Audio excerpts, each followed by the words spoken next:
নামাজ কলমা তো ছেড়ে দিয়েছো, এর কারণ এটা নয় যে তুমি বেনামাজি।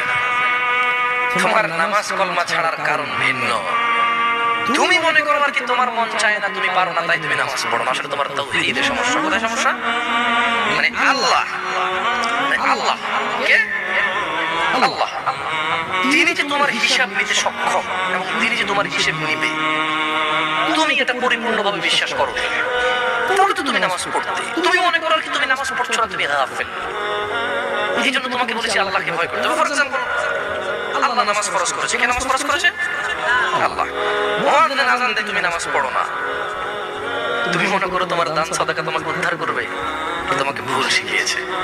আমি মানুষ, ছোট হতে পারি, শোনো, জোর জবরদস্তি করে কিছু কথা আমাকে শুনিয়ে দিতে পারো, এখান থেকে নামিয়েও দিতে পারো। বলছি না তোমরা নামাবা, বাট এটা পারো। তবে মনে রাখবে, কথা যেটা বলেছিল উল্টাতে পারবে না। কেন পারবে না জানো?